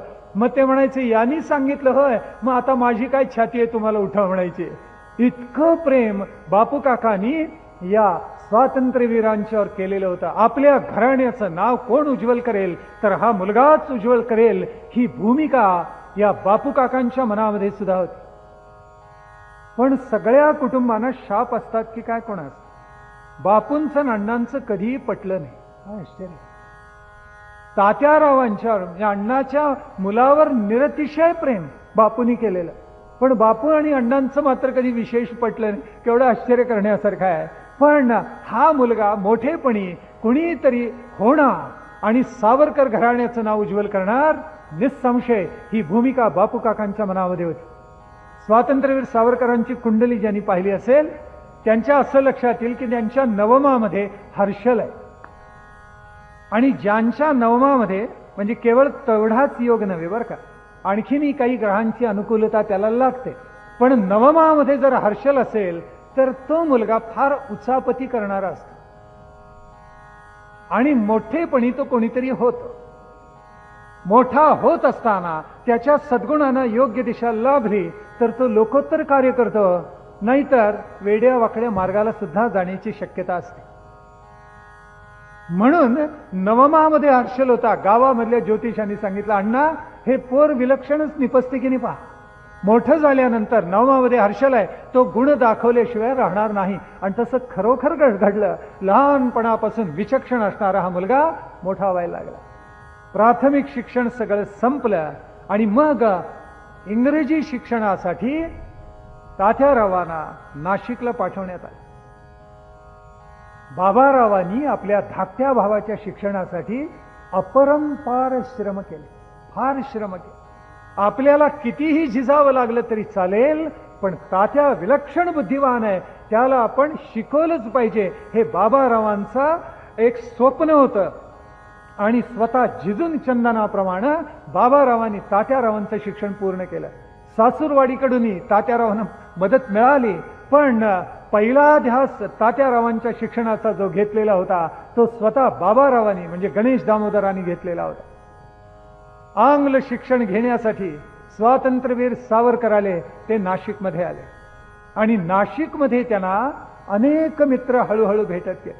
मग वर्तक भेटले, मस्कर भेटले, आबा दरेकर भेटले, जे कवी गोविंद या नावाने विख्यात झाले. आबा पांगळे म्हणत असत, पांगळेच होते. आबा दरेकर ते पुढे कवी गोविंद झाले. नंतर राजाराम दातार, वामन दातार, जे पुढे वामन शास्त्री दातार झाले, तेही त्यांना नाशिकमध्ये भेटले. अनेक अनुयायी मिळत गेले आणि हळूहळू ही सगळी मंडळी नाशिकमध्ये एकत्र येत गेली. स्वातंत्र्यवीरांचं शिक्षण ज्या वेळेला चालू होतं 1893 साली 10 वर्षांचे ते असताना राधाबाई मृत्यू पावल्या आणि त्यानंतर प्राथमिक शिक्षण संपल्यानंतर ते नाशिकमध्ये आले आणि नाशिकमध्ये समविचारांचा एक या विद्यार्थ्यांचा गटच हळूहळू पुढे जमत गेलेला आहे. तो एका दिवसात जमलेला नाहीये, पण हळूहळू तिळभांडेश्वराच्या बोळामध्ये ही सगळी मंडळी हळूहळू एकत्र यायला लागली आणि पुढे मॅट्रिकची परीक्षा स्वातंत्र्यवीर उत्तीर्ण झाले त्याच्या अगोदर त्यांचा विवाह सुद्धा होऊन गेला. भाऊसाहेब चिपळूणकर जवाहर संस्थानामध्ये त्यांचे सासरे मोठ्या पदावर होते आणि लहानपणापासून तात्या आपले जावई होणार असं त्यांनी मनाशी नक्की ठरवून ठेवलेलं असं. आणि म्हणून कोणालाही भेटले तर म्हणत असत, पहा आमचा जावई कसा बुद्धिमान आणि चुणचुणीत आहे. आणि तो योग खरोखर पुढे जुळून आला आणि त्यांनी अभिवचन दिलं तर की तात्यारावांच्या शिक्षणाची व्यवस्था मी करेन, हा माझा पुत्रच आहे, आपण का चिंता करता. आणि त्यांनी जे अभिवचन दिलेलं होतं ते खरोखर शेवटपर्यंत पाळलं असं इतिहास आपल्याला सांगतो. तेव्हा भाऊराव चिपळूणकरांची जी कन्या, तिच्याबरोबर स्वातंत्र्यवीरांचा विवाह झाला. मॅट्रिकची परीक्षा होण्याच्या अगोदर झाला, मॅट्रिकची परीक्षा नंतर झाली. सावरकर अभ्यास फारसा करत नसत. जे लोकोत्तर महात्मे झाले ना त्यांना शालेय महाविद्यालयीन शिक्षणाची फार ओढ कधीच नव्हती. टागोरांनी 9वीत शाळा सोडली. याचा अर्थ 9वीत शाळा सोडतात ते सगळे टागोर होतात असं नाही. नाहीतर काही जण खोटं समज, तुम्हीच नाही का प्रवचनात सांगितलं, संदर्भहीन काही उचलतात आणि म्हणतात तुम्हीच नाही का म्हटलं, असं काही जणांची प्रवृत्ती असते. म्हणून हे मुद्दाम खुलासा केला. सगळेच जण 9वीत शाळा सोडली म्हणून टागोर होत नाही. विवेकानंद काय, स्वातंत्र्यवीर सावरकर हे 2, 4, 5, 7 दिवस अभ्यास करत असत आणि परीक्षा उत्तीर्ण होत असत. कारण त्यांना माहिती असे, कारण त्यांनी हा अभ्यास करत असताना विशेष कोणते प्रयत्न केलेले नाहीये. 2, 4, 5 दिवस अभ्यास करावा आणि उत्तीर्ण होण्यापूर्वी म्हणजे द्वितीय श्रेणी मिळाली तर प्रथम, नाहीतर द्वितीय श्रेणीमध्ये त्या कालखंडामध्ये ती मोठी होती, उत्तीर्ण व्हावं आणि पुन्हा एकदा स्वतंत्र अभ्यासाला प्रारंभ करावा अशी धारणा या सगळ्या लोकोत्तर व्यक्तिमत्वांची होती. कोणीही काढून बघा, बहुतेक सगळे असेच आहेत. त्यात 2 प्रकार आहेत. ज्यांना असं वाटत होतं की विद्यापीठीय शिक्षणामध्ये आपण एखादं सुवर्ण पदक मिळवावं अशी मंडळी होती, आणि ज्याच्या बरोबर दुसरं टोक असलेली इतिहासाची मीमांसा करावी आणि या देशाला स्वातंत्र्य कसं मिळवून द्यावं याचा ध्यास धरावा असं दुसऱ्या प्रकारचा वर्ग या समाजामध्ये होता. आपले भूतपूर्व अर्थमंत्री CD देशमुख ICSला बसलेले होते आणि ज्या दिवशी निकाल होता त्या दिवशी टेनिस खेळत होते आणि त्यांचा मित्र एक धावत आला लांबून, हातामध्ये तार होती, तारेनं त्या कालखंडामध्ये निकाल कळवला जात असे आणि तो नाचत आला लांबून आणि लांबून ओरडला, CD the result is out. निकाल लागला ICS परीक्षेचा. त्यावेळेला हे टेनिस खेळत होते. त्यांनी फटका मारला, चेंडू परतवला आणि खेळता खेळता म्हणाले, हू स्टूड सेकंड. मी पहिला आहेच. काय प्रचंड आत्मविश्वास. आणि खरंच आले पहिले. इतका प्रचंड आत्मविश्वास आणि इतका प्रचंड अभ्यास केलेला होता. पण यातली जी दुसऱ्या वर्गातली फळी होती त्यांना शालेय महाविद्यालयांना अभ्यासक्रमाबद्दल विशेष आकर्षण नव्हतं. त्यांच्या मनाची एकच आस होती, हा भारतवर्ष स्वतंत्र व्हायला पाहिजे, स्वातंत्र्याचं स्वतंत्रतेचं गीत आपल्याला गायला मिळायला पाहिजे. हा भाव त्यांच्या मनामध्ये उत्कट होता. आणि मग पहिल्यांदा त्यांना ज्या वेळेला स्वातंत्र्यवीरांना पुण्यामध्ये येण्याचा योग लाभला त्यावेळेला पुणेरी पाणी त्यांनी ओळखलं बरं का. त्या कालखंडामध्ये पुण्याला माणसं काही नावं ठेवून जाऊ देत, पण पुण्यामध्ये अशा व्यक्ती निर्माण झाल्या की एक व्यक्ती म्हणजे एक संस्था. असं लोकोत्तर कार्य पुण्यामधल्या अनेक लोकांनी केलेलं आहे. मग लोकमान्य टिळक असोत, भांडारकर असोत, राजवाडे असोत, लोकोत्तर महात्मे झाले. टिळकांच्या कर्तृत्वाला तर तोडच नाही, कारण टिळकांच्या कर्तृत्वाची आणि पराक्रमाची प्रेरणा स्वतः स्वातंत्र्यवीर सावरकरांना मिळालेली होती. आणि या वेळेला 96-97 साली इथे पुण्यामध्ये प्लेगनी महाभयंकर रूप धारण केलेलं होतं. महाभयंकर होतं. आणि त्यावेळेला ब्रिटिश अधिकारी इतके उन्मत्त झालेले होते की उपचार प्लेगवर करण्याची ऐवजी आणि आलेल्या प्लेगला हकलून लावण्याची ऐवजी माणसांना बेघर करावं, त्यांचं घरदार उद्ध्वस्त करावं आणि घरातल्या स्त्रियांवर अत्याचार बलात्कार करावेत असं अत्यंत विकृत करणी ब्रिटिशांनी केली. इतिहासामध्ये आम्हाला असं वाटतं की मुसलमानांनीच आक्रमण करून बलात्कार केले. नाही, ब्रिटिशांनी तेच केलं. मुसलमान असभ्य लुटारू होते आणि सगळे युरोपियन सभ्य लुटारू होते. एका माणसाने दुसऱ्या घरात जाऊन वस्तू उचलली तर त्याला आपण चोरी म्हणतो. आणि एका राष्ट्राने दुसऱ्यावर आक्रमण केलं आणि लुटालूट केली तर साम्राज्य विस्तार असं गोड नाव देता काय? ब्रिटिशांनी आपल्याला किती लुटलं. टिळकांचं उदाहरण सांगितलं. 1858 ते 1900 टिळक म्हणतात 90 कोटी पाऊंड या देशामधून केवळ ब्रिटिशांनी नेले. पोर्चुगीज, डच, फ्रेंच हे सगळे वेगळेच त्यांनी नेले. त्याला काही सीमारेषाच नाही. किती लुटलं असेल, किती पिळलं असेल, किती नागवलं असेल, कच्चा माल वगैरे सगळं वेगळंच पुन्हा. इतकं या देशाला त्यांनी सगळं लुटून टाकलेलं होतं. आणि त्यावेळेला इतके अत्याचार ब्रिटिशांनी केले या प्लेगच्या निमित्तानं. आणि त्यावेळेला केसरीच्या अग्रलेखात केसरीमधून लोकमान्य टिळक लॉर्ड सँडहर्सला पुन्हा सांगतायत की तुम्ही आता हे आवर्त घेतलं नाही तर मन अत्यंत प्रक्षुब्ध झालेली आहेत आणि त्याचा परिणाम कुठेतरी एखाद्या कृत्यातून ब्रिटिश सरकारला पाहायला मिळाल्याशिवाय राहणार नाही. हे केसरीमधून लोकमान्य लिहित आहेत, पण त्याच्याकडे पाहावंसं सुद्धा वाटलं. मग तो लॉर्ड सँडहर्स ज्यांनी चाफेकर बंधूंना बळी दिला, म्हणजे अक्षरशः फाशी दिलं, लटकावलं, त्यांना लोकमान्य टिळकांना शिक्षा दिली, त्या लॉर्ड सँडहर्सचे पुतळा हा आमच्या नेमस्त लोकांनी मुंबईत उभा केला. शेम. जो ब्रिटिश अधिकारी आपल्या एका बांधवाला फाशी देतो, टिळकांसारख्या पुण्यश्लोक प्रातस्मरणीय लोकोत्तर महात्म्याला अन्य शिक्षा देतो, त्या लॉर्ड सँडर्सचा पुतळा ब्रिटिशनिष्ठ लोकांनी काय केला असेल तर मुंबईमध्ये सानंद उभा केला आणि आरती गायली त्याची. व्हिक्टोरिया राणीबद्दल त्यांना अत्यंतिक प्रेम वाटत असे.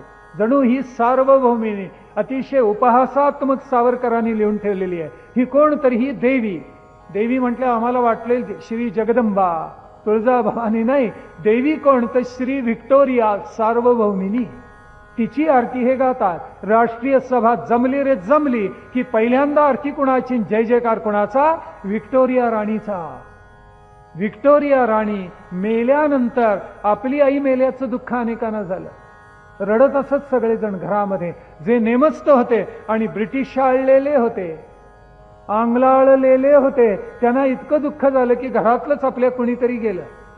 मनामध्ये म्हणत होते राव बहादूर पदवी ही यांनीच आपल्याला दिली, ती टिकण्यासाठी तरी रडलं पाहिजे. धिक्कार.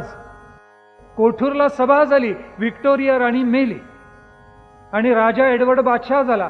तो झाल्याबरोबर इकडे लगेच आरत्या सुरू झाल्या. Long live the king, long live the queen गेला, आता लॉंग लिव्ह द किंग. अशा आरोळ्या भारतामध्ये सुरू झाल्या. तोच आमचा मायबाप, तोच आमचा रक्षणकर्ता असं नेमस्त म्हणायला लागले. आणि सावरकर एकदा मध्यंतरी परत आले, कोठूरला आलेले होते. तर कोठूरच्या मनोहरांच्याकडची त्यांची आई होती. त्याच्यामुळे कोठूरबद्दल त्यांना विशेष आस्था आणि प्रेम असणं स्वाभाविक होतं. आणि ते कोठूरला ज्या वेळेला गेले त्यावेळेला नेमकी नेमस्थांची सभा चालली. ते म्हणजे ब्रिटिश आलेले होते त्यांची सभा चालली ती. आणि काय ठराव पास केला की राजा एडवर्ड बादशाह आमचा बापच आहे, असा त्या सभेमध्ये ठराव पास झाला. त्यावेळेला रात्री भिंतीवर लिहिलं गेलं आणि ते सावरकर आणि त्यांच्या अनुयायांनी लिहिलेलं होतं, एडवर्ड बादशाह तुमचा बाप असेल तर तुमच्या वडिलांचं तुमच्या मातोश्रीशी नातं काय, असं त्या भिंतीवर लिहिलेलं होतं उपहासात्मक. म्हणजे अशा थपडा मारल्या तरी या ब्रिटिश आळलेल्या ब्रिटिश निष्ठानात जाग येत नसे. एका राव बहादूर एका तुकड्यासाठी हे सगळे ब्रिटिशांच्या मागे धावत असतात. पण प्लेग झाला पुण्यामध्ये आणि अनन्वित अत्याचार झाले. रँडनी अत्याचार केले, आयसनी अत्याचार केले, आपल्याला माहिती आहे. आणि चाफेकर बंधूंनी त्याचा बदला घ्यायचा ठरवला. त्यांचं रक्त उसळलं की किती कुटुंबांनी हे सोसायचं. प्लेग आला आणि टिळकांचा करता मुलगा गेला, विश्वनाथ करता मुलगा गेला. आणि त्यावेळेला टिळकांचं सांत्वन करायला कुणीतरी गेलेलं होतं. त्यावेळेला टिळक काय बोलले असते, अग्रलेख लिहित होते केसरीचा. आणि टिळक म्हणाले, अहो पुण्याचीच सगळी होळी झाली, तेव्हा आमच्या घरातून एक जर गौरी गेली तर काय झालं. हा खरा स्थितप्रज्ञ होता. गीता समजलेली होती, गीता आचरून दाखव. जे जे त्या क्षेत्रामध्ये असे मोठे झाले ना ते असेच वागलेले. बालगंधर्वांचा मुलगा गेला आणि तार अली मुलगा गेला. त्यावेळी म्हणाले, प्रयोग अगोदर, रंग शारदेची सेवा अगोदर, मग मुलगा गेला. त्याचं दुःख नंतर उगाळत बस. काय काळजाची माणसं. लोकमान्य म्हणतायत, सगळ्या पुण्याचीच होळी झाली, आमच्या घरातून एक गौरी गेली, यापेक्षा विशेष काय झालं. अनन्वित अत्याचार झाले आणि चाफेकर बंधूंनी प्रतिशोध घेतला. त्यांनी रँडलाही मारलं. आणि त्या दिवशी त्या व्हिक्टोरिया राणीचा हीरक महोत्सव जगभर चाललेला होता. म्हणजे जिथे ब्रिटिशांच्या वसाहती झालेल्या होत्या तिथे, आणि इथे प्लेगनी सगळी जनता हैराण झालेली आहे. अशा वेळेला पुणे विद्यापीठाच्या त्या परिसरामध्ये व्हिक्टोरिया राणीचा जय जयकार चाललेला होता आणि अवघे ब्रिटिश आळले तिथे जमलेले होते. बगीतून ज्या वेळेला रँड आणि आयस चाललेले होते त्यावेळेला चाफेकर बंधूंनी त्यांच्यावर गोळ्या झाडल्या आणि त्यांना मारलं. ही प्रेरणा कुणाकडून मिळाली? टिळकांकडून मिळाली असावी निसंशयपणे. पण आमचीच माणसाशी नतद्रष्ट, आमचीच माणसाशी फंद फितोय की द्रविड बंधूंनी फितुरी केली आणि चाफेकर बंधूंचं नाव सांगितलं 10,000 रुपयांसाठी. कसं असतं जगामध्ये, काय आश्चर्य आहे. पैशाचा मोह होऊ नये म्हणून आई वडिलांनी फार चांगले संस्कार करावेत आणि सांगावं, अरे धर्ममोक्ष प्रधान पुरुषार्थ आहेत, अर्थ आणि काम दुय्यम आहे. हे आई वडिलांनी अतिशय जागरूकपणे सांगायला पाहिजे.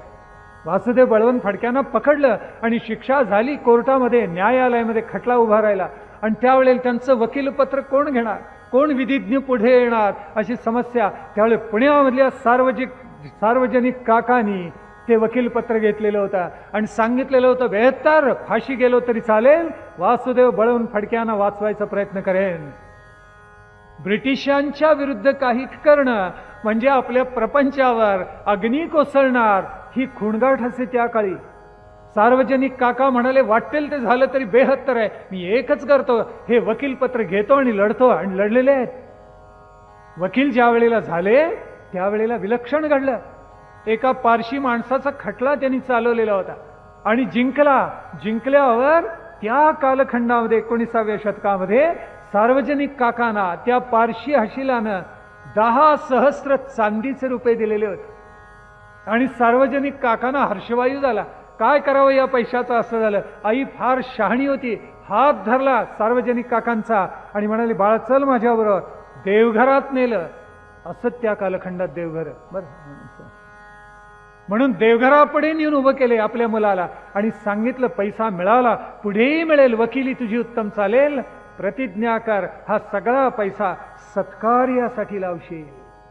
सार्वजनिक काकांनी लिहून ठेवले. डोळे उघडले माझे. आईनं जे सांगितलं ते इतकं लोकविलक्षण होतं, म्हणून बाजीराव पथावरचं नवा विष्णू मंदिर बांधले त्या पैशातून त्यांनी. आमूलाग्र पालट झाला आणि स्वदेशीचा जणू वसा सार्वजनिक काकांनी घेऊन टाकला. असं घडणारे, अशी करणारी लोकोत्तर मंडळी आमच्या इथे होती.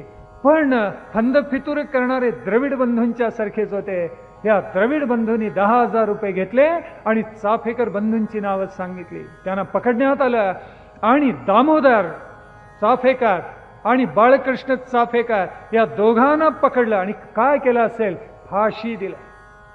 हे दोघही क्रांतीवीर, क्रांतिकारक, सामर्थ्यशाली पुरुष, हातामध्ये गीता, तोंडामध्ये भगवंताचं नाव घेऊन हसत हसत फाशी गेले.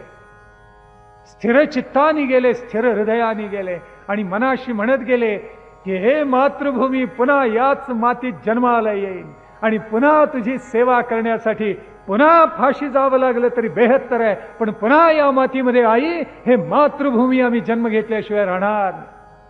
द्रविड बंधूंनी ही फंद फितुरी केली आणि त्याचा प्रतिशोध घेतला गेलाय.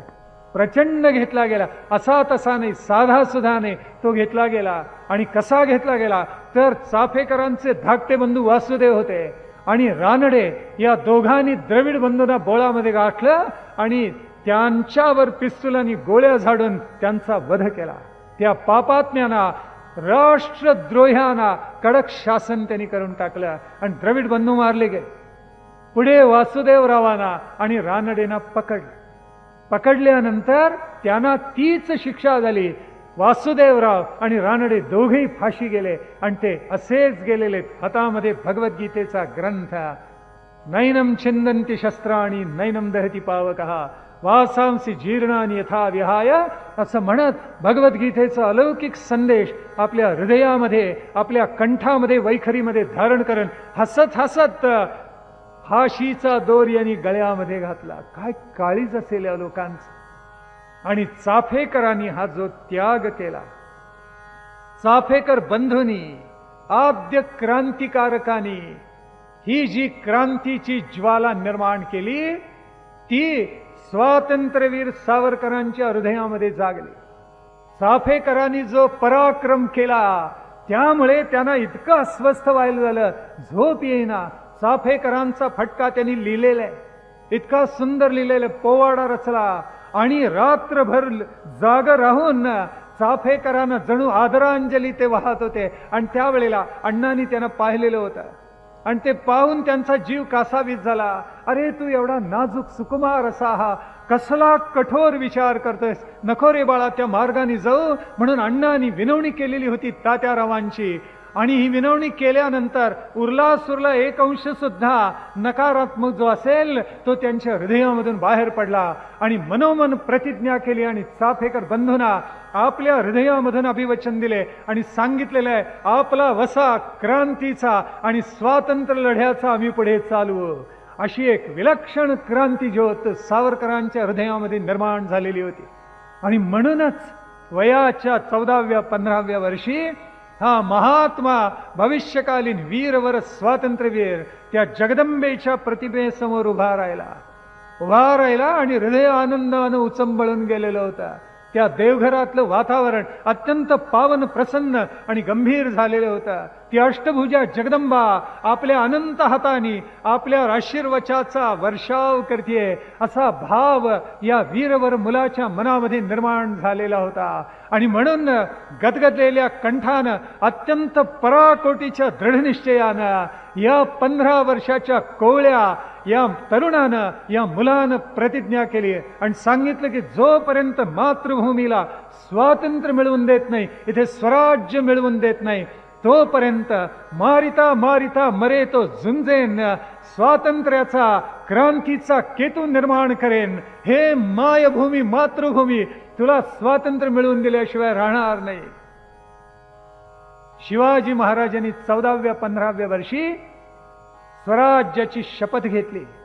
माऊलींनी 14-15व्या वर्षी भावार्थ दीपिकेसारखा अलौकिक ग्रंथ निर्माण केला आणि स्वातंत्र्यवीर सावरकरांनी या विनायकाने 15व्या वर्षी या मातृभूमीला स्वातंत्र्य देईन असा अलौकिक मंत्र हृदयामध्ये जागवला आणि जगदंबेच्या साक्षीनं तशी प्रतिज्ञा या महात्म्यांनी केली.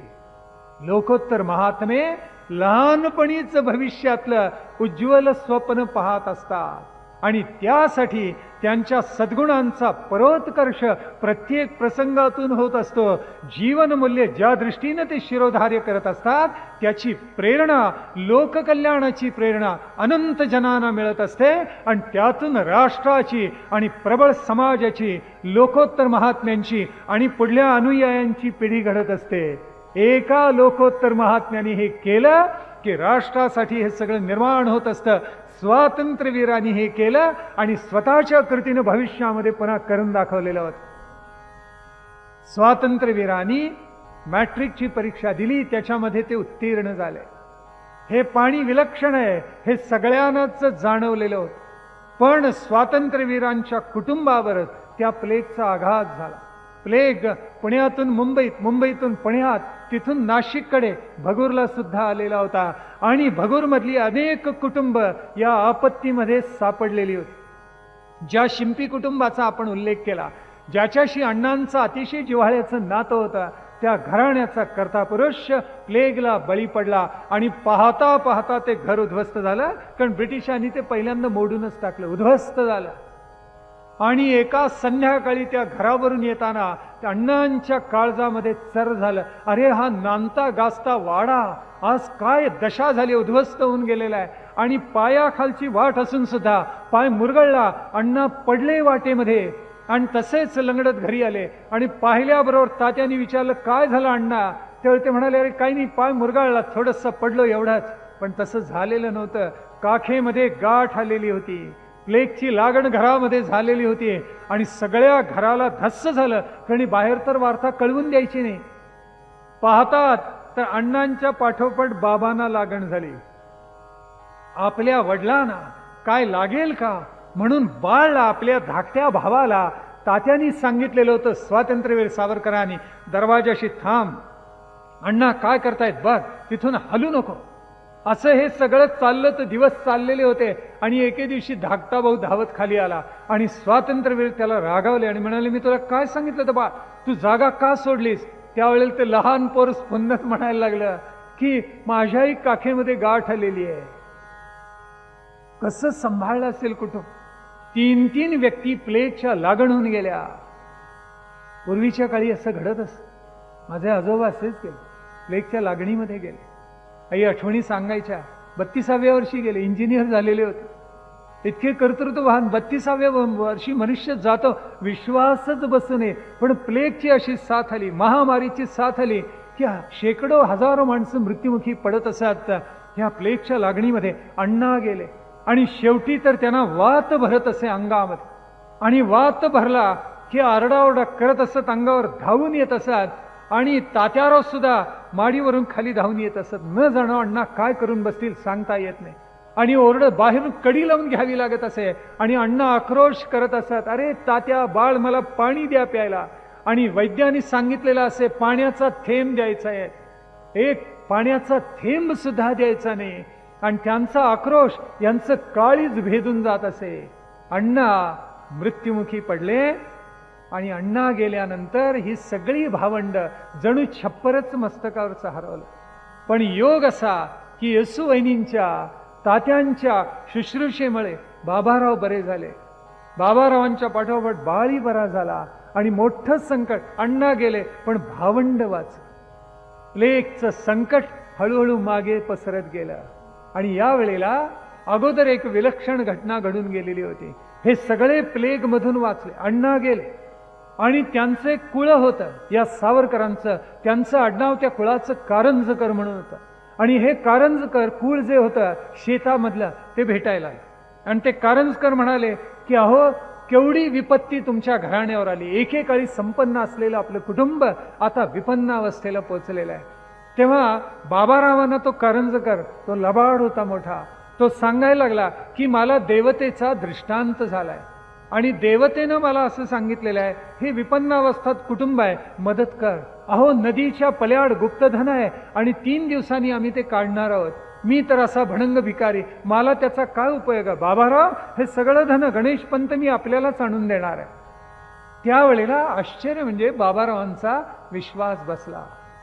विपन्नावस्था आली की काही वेळेला माणसाचं मन इतकं हळवं होऊन जातं, त्यात कदाचित त्यांचा विश्वास बसला असावा. आणि मग ते कारंजकर हळूच म्हणाले, पण हे धन काढण्यासाठी काही प्रयोग करावा लागणार आहे, त्याला 200-400 रुपये खर्च येणार आहे, तेवढे मला द्या म्हणजे झालं. स्वातंत्र्यवीरांच्या ठाई जे अलौकिक सद्गुण होते त्यातला एक सद्गुण म्हणजे सावधानता.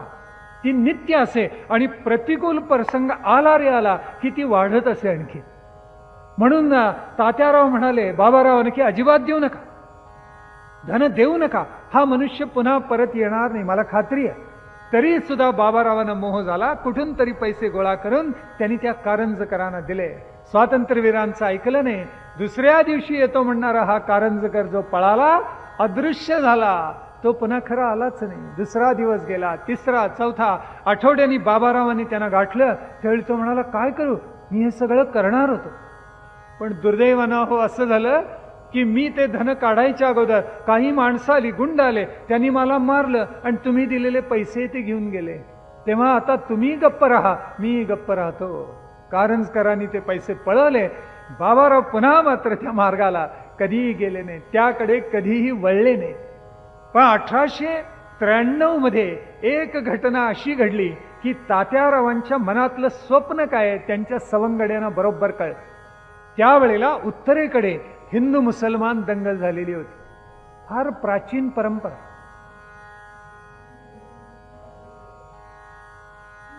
वृत्तपत्र इतकं त्यांना उदाहरण लिहायला दुसरा विषयच नाहीये.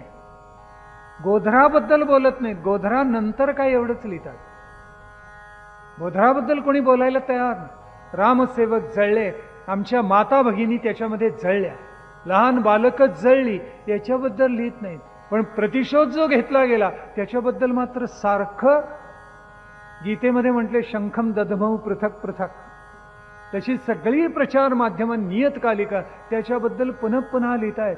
आणि वृत्तपत्रामध्ये सारखी पत्र येत असतात की समन्वय व्हायला पाहिजेत, मन जुळली पाहिजेत. अरे हिंदू समन्वयात्मकच सहिष्णू आहे. जो राम तोच रहीम असं प्रत्येक हिंदू म्हणतो, पण जो रहीम तोच राम असं म्हणणारा जगातला एक मुसलमान तुम्ही मला शोधून दाखवा. आजपर्यंत एकानेही असं म्हटलेलं नाहीये की जो रहीम तोच राम, जो राम तो रहीम. सगळेच म्हणतात. इतके आमचे हिंदू सहिष्णू आहेत. ही परंपराच आहे भारतवर्षाची. पण 1893 साली दंगा झाला आणि त्यावेळेला स्वातंत्र्यवीराने हे कळलं. त्यावेळी त्यांनी आपली बालसेना सगळी गोळा केली आणि तिथे गावाजवळ एक मशीद होती, त्याच्यावर हल्ला केला, दगडफेक केली, काही मोडलं तोडलं आणि विजयी मुद्रेनं हे सगळा बालचमू परत आला. त्यावेळेला गावातल्या लोकांना कल्पना आली, हे पोर कुठल्या दिशेनं प्रवास करते.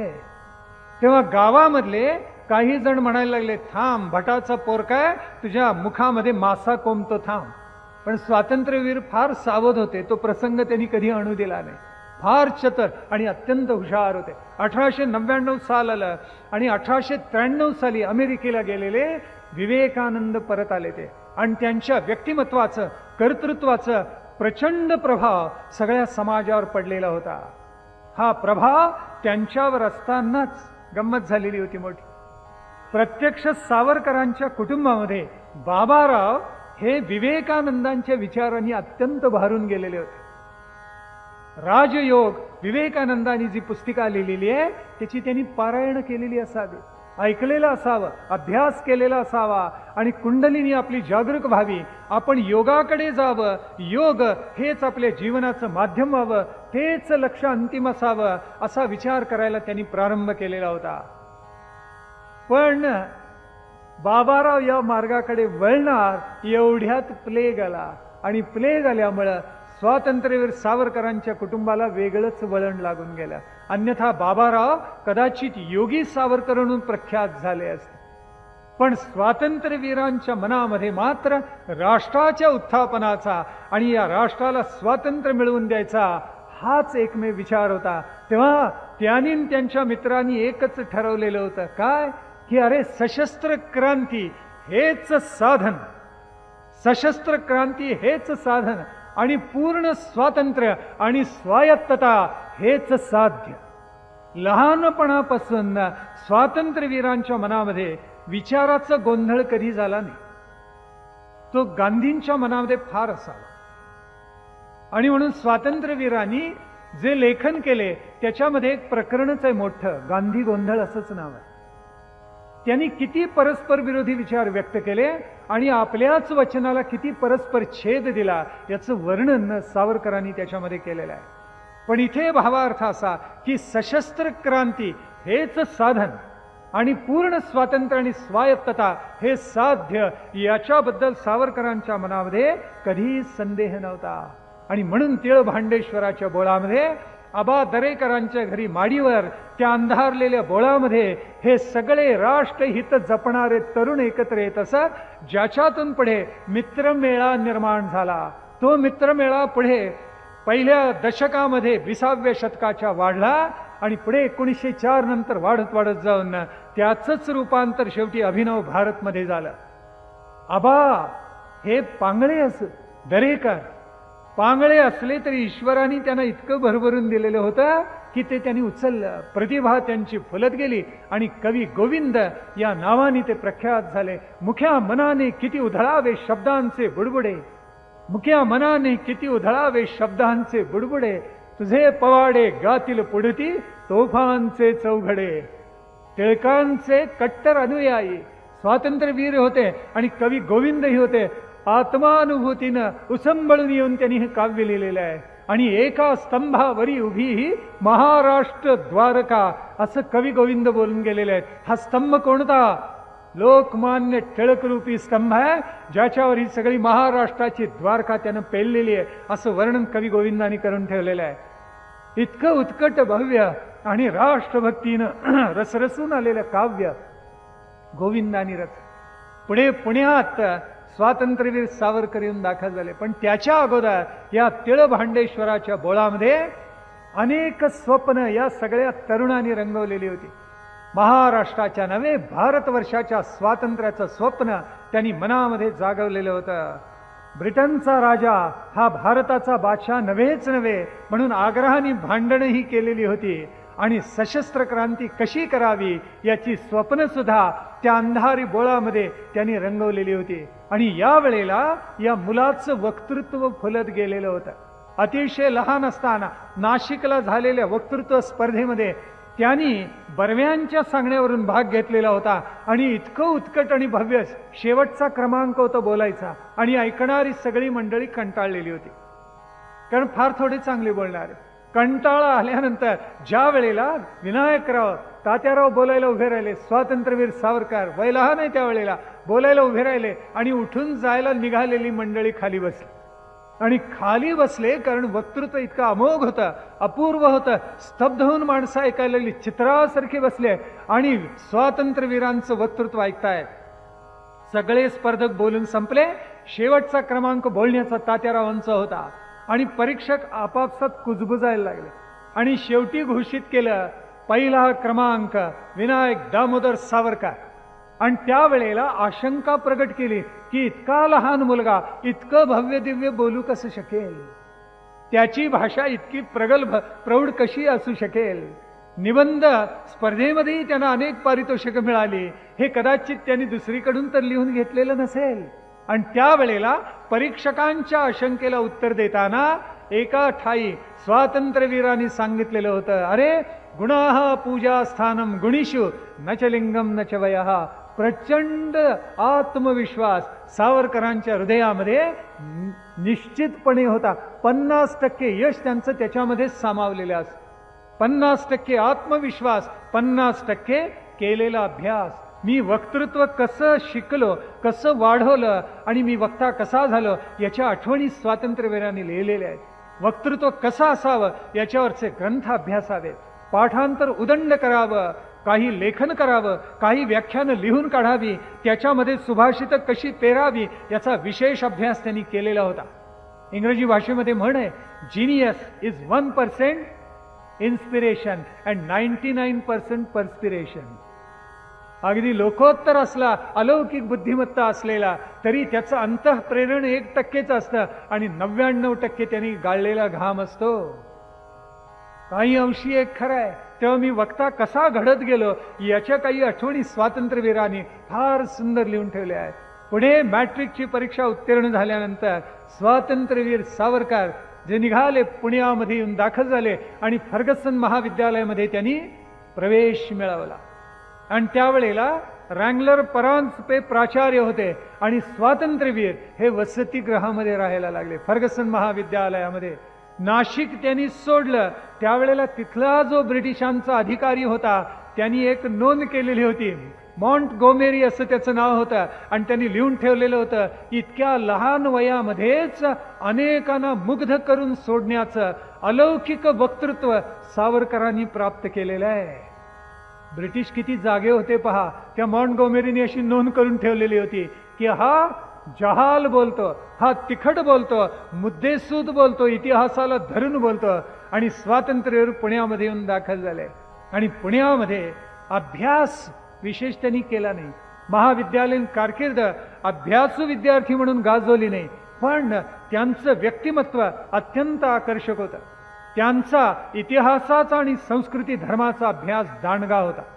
त्याच्या जोडीला पाठांतर उदंड होतं. वक्तृत्व असं होतं की विनायकरावांची छाप समोरच्या माणसावर तत्काळ पडत असे आणि समोरचे विद्यार्थी, त्याचे मित्र सगळे भारावून जात असत. आणि म्हणून सावरकरांनी महाविद्यालयामध्ये, फर्गसन महाविद्यालयामध्ये प्रवेश केल्यानंतर आपल्या व्यक्तिमत्वाचा प्रभाव आणि ठसा आपल्या मित्रांवर, अन्य जनांवर उमटवलेला होता. हा कोणीतरी वेगळाच तरुण आहे याची जाणीव सगळ्यांना व्हायला लागलेली होती. आणि 1903 साल असावं, महाविद्यालयाचा प्रारंभ झाला आणि त्यावेळेला अनेक वक्ते बोलले. प्राचार्यांचं अभिभाषण झालं, नंतर काही प्राध्यापक बोलले, चिंग भानू बोललेले होते आणि शेवटी स्वातंत्र्यवीर सावरकर बोलले, विनायकराव बोलले. आणि ते इतकं उत्कट भाषण होतं, ऐकणाऱ्यांची हृदय हेलावून गेले. स्वातंत्र्याचा यज्ञ आपण कसा पेटवला पाहिजे, स्वदेशावर आपण कसं प्रेम केलं पाहिजे, या एका उत्कट भावनेनं अंतःकरणापासून विनायकराव बोलत होते. आणि ऐकणाऱ्या श्रोतृवर्गाच्या अंगावर रोमांच उभे राहत होते. अरे हा काय कसा विलक्षण वक्ता दश सहस्रेषु आहे. कुणाच्या डोळ्यातून पाणी निघालं, कुणाचे बाहुस्फरण पावायला लागले. आणि भाषण संपलं, विनायकराव खाली बसले. सभेत शांतता पसरलेली होती. काही वेळ गेला आणि मग टाळ्यांचा प्रचंड कडकडाट झाला. त्या सगळ्यावर विरजण जर कुणी ओतलं असेल तर ते अध्यक्षांनी, चिंग भानू अध्यक्ष होते, त्यांनी काय सांगावं. ते म्हणाले, तरुणांनो, सावरकर जे बोलले त्याच्याकडे विशेष लक्ष देऊ नका. आणि पुढे त्यांनी एक वाक्य उच्चारले, काय भयानक वाक्य आहे. ते म्हणाले, सावरकरांच्या बोलण्याकडे लक्ष देऊ नका, कारण सावरकर म्हणजे सैतान आहे. काल मी आपल्याला सांगितलं, थिओसॉफिकल सोसायटीनं विवेकानंदांच्या बद्दल हेच उद्गार काढले. ते म्हणाले, अमेरिकेला थंडी पडली आहे काय, हा विवेकानंद रूपी सैतान लवकरात लवकर मरू दे, अशी भावना थिओसॉफिकल सोसायटीची होती. आणि इथे चिंगभानू म्हणाले, तरुणानं, तुम्ही काही ऐकलं ते मनावर घेऊ नका, विसरून जा, कारण हा सावरकर म्हणजे सैतान आहे. सावरकरांनी आपण कोण आहोत ते महाविद्यालयीन याच्यामध्ये आपल्या कर्तृत्वानं सिद्ध केलं. आता तर टिळकांचा काहीसा सहवास त्यांना लाभणार होता. टिळकांच्या बद्दल अपरंपार प्रेम आणि श्रद्धा होती. इतिहासाची मीमांसा करताना त्यांनी लिहिलेलं होतं की ब्रिटिश निष्ठेचं इतकं विष आमच्या अंगामध्ये भिनलेलं आहे, तो लाचारपणाचा रोग असंख्य भारतीयांना झालेला आहे, पण ते विष उतरवणारा, तो रोग कमी करणारा महामांत्रिक याच महाराष्ट्रामध्ये आणि पुण्यामध्ये निर्माण झाला. कोण? लोकमान्य टिळक. हे स्वातंत्र्यवीरांनी लिहिलेलं होतं. आणि म्हणून आता स्वातंत्र्यवीरांचा सहवास आपल्याला लाभणार अशी खात्री त्यांना झालेली होती. पुण्यामध्ये आले आणि सगळ्यावर प्रभाव पाडला. पण जसा विवेकानंदांनी सर्व पाश्चात्य तत्वज्ञानाचा, इतिहासाचा, वाङ्मयाचा अभ्यास केलेला होता, तसा स्वातंत्र्यवीरांनी सुद्धा केला. त्यांना स्कॉट आवडत असत. शेक्सपियरचा त्यांनी सखोल अभ्यास केलेला होता. मिल्टनचं पॅराडाईज लॉस्ट त्यांना पाठ होता. गडगडाव म्हणून दाखवत असत. जे जे चांगलं आहे वाङ्मयीन ते ते उत्कट भव्य आपल्या मनामध्ये बुद्धीमध्ये ते धारण करत असत. पुढे तर स्पेन्सरचा अज्ञेयवाद सुद्धा त्यांना आवडलेला होता. त्याची चिकित्सक विवेचक पद्धती आवडली, संवाद करण्याची पद्धत आवडलेली होती. अज्ञेयवाद त्यांनी हृदयामध्ये धारण केलेला होता, कारण तर्कशुद्ध प्रतिपादनाला तो विशेष उपयोगी पडत असे. म्हणून हे सगळं अभ्यासातून विनायकराव शिकत होते. आणि मग प्रसंग असा आला की एक पुढलं वर्ष 2 वर्ष मध्ये गेली आणि 1 ऑक्टोबरचा दिवस होता. सावरकरांनी आपल्या मित्रांना आणि पुणेकरांना आवाहन केलं की आपण परदेशी सगळ्या कापडांचा त्याग करूया, त्या सर्व वस्त्रांची आपण होळी करूया. आणि त्यांना प्रचंड भरघोस प्रतिसाद विद्यार्थी वर्गाकडून मिळाला. हा प्रतिसाद ज्यावेळेला मिळाला त्यावेळेला लोकमान्य टिळक पुण्यामध्ये नव्हते, ते परगावी गेलेले होते. तेव्हा सर्वांनी असं ठरवलं की आपण लोकमान्यांचा विचार घेऊया आणि मग काय करायचं ते करूया. ठरलं. 6 तारखेला लोकमान्य टिळक 6 ऑक्टोबरला 1906 परत आले.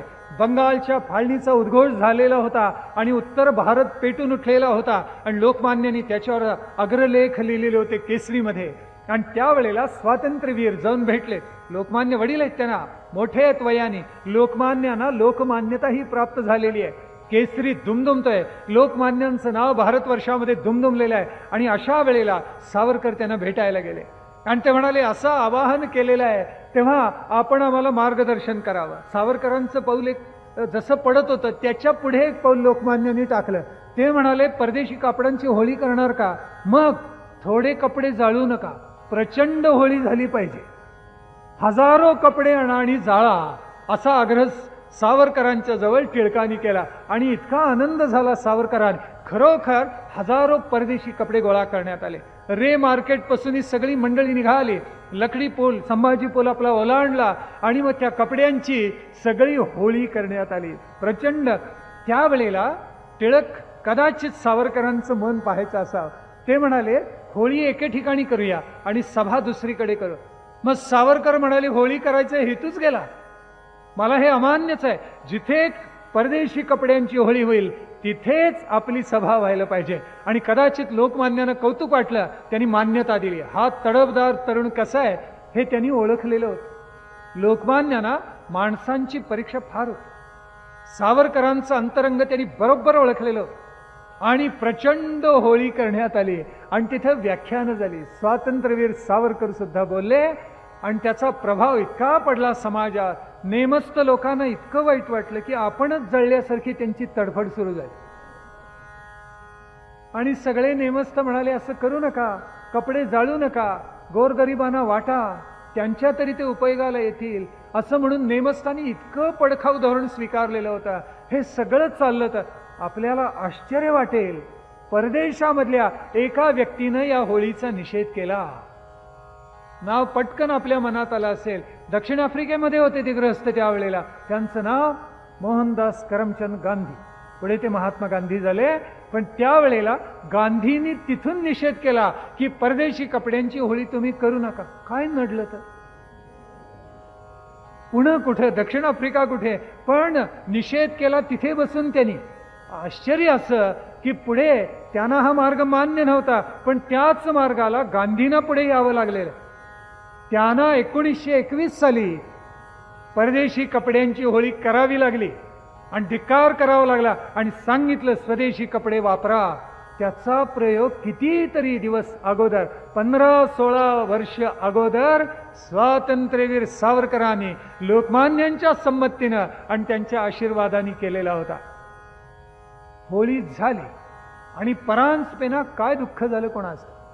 रँगलर परांजपेनी सावरकरांना दंड केला. किती? 10 रुपये दंड केला त्या कालखंडामध्ये.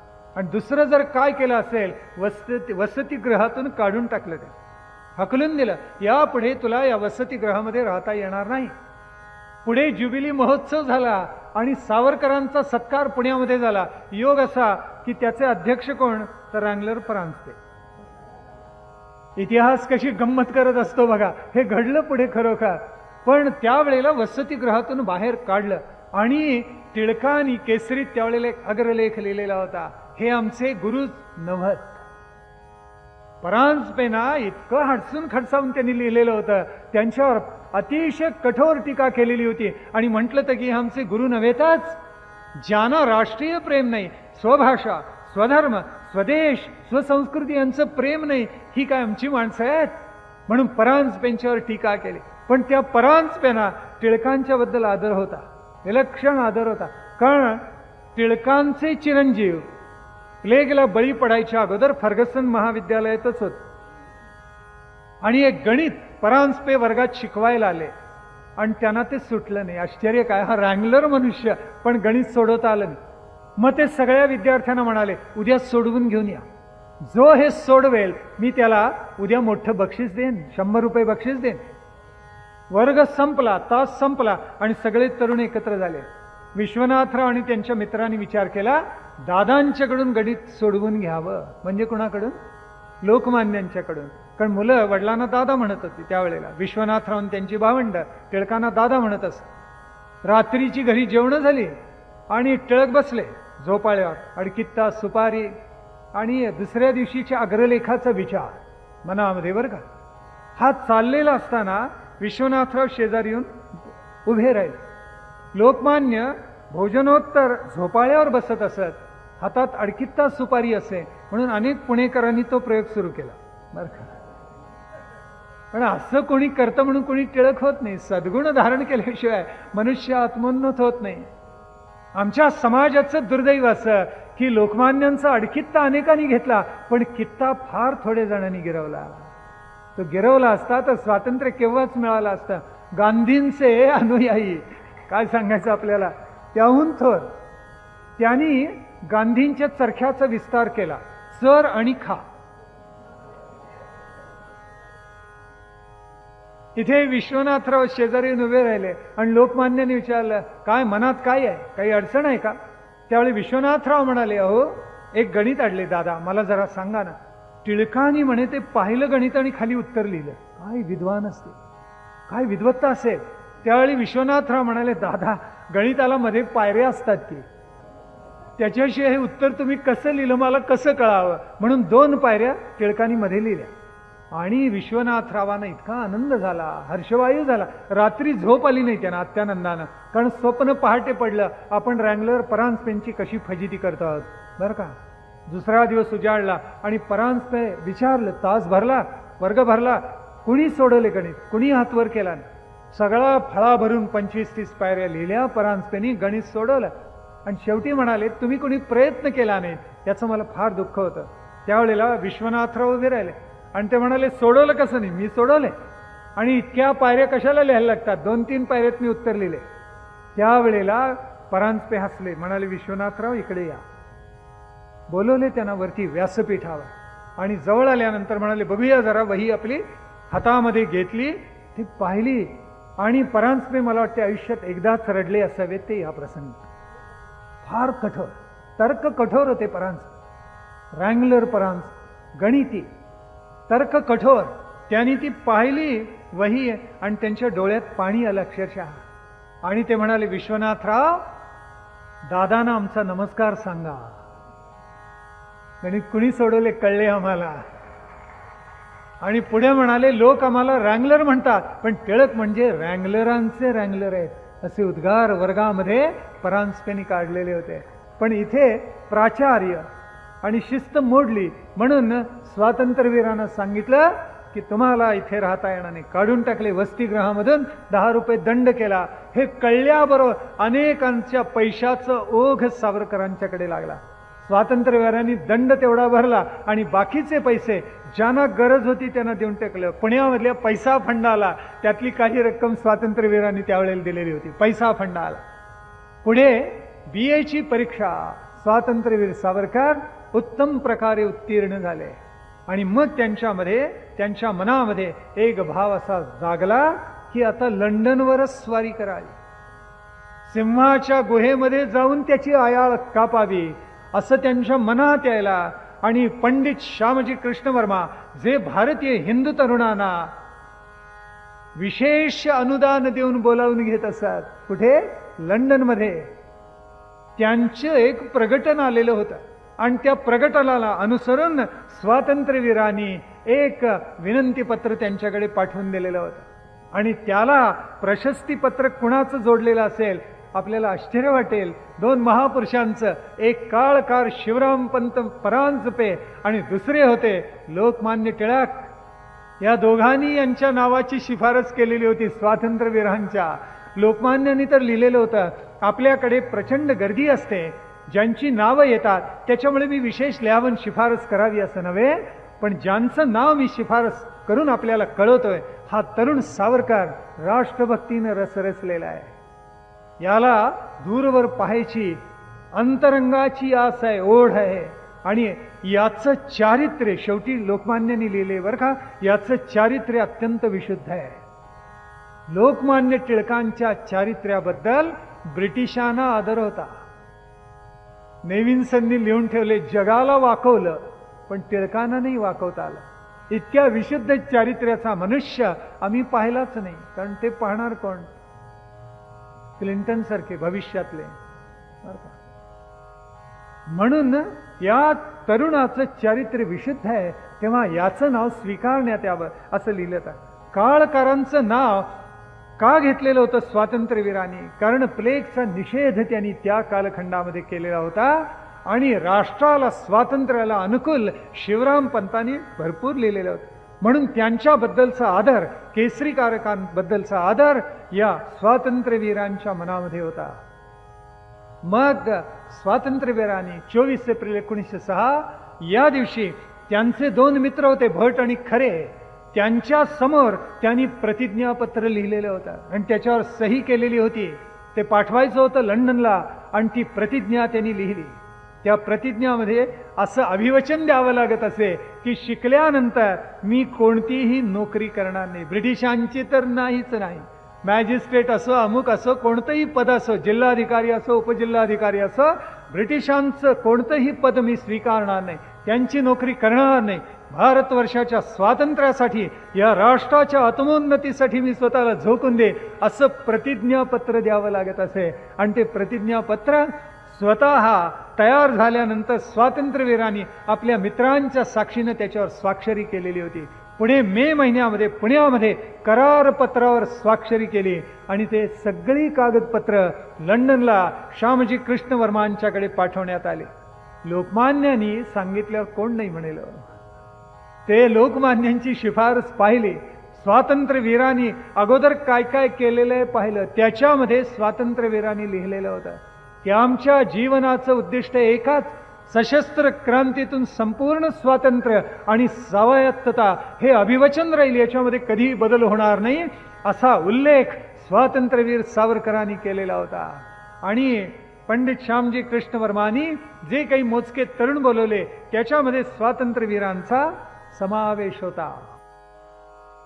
सावरकरांनी वंदन केले लोकमान्यांना आणि ते लंडनला निघाले. पाहता पाहता आपला सागर किनारा मागे पडला आणि सागरामध्ये पर्शिया बोट गेली, जलयान गेलं आणि स्वातंत्र्यवीर निघाले लंडनकडे.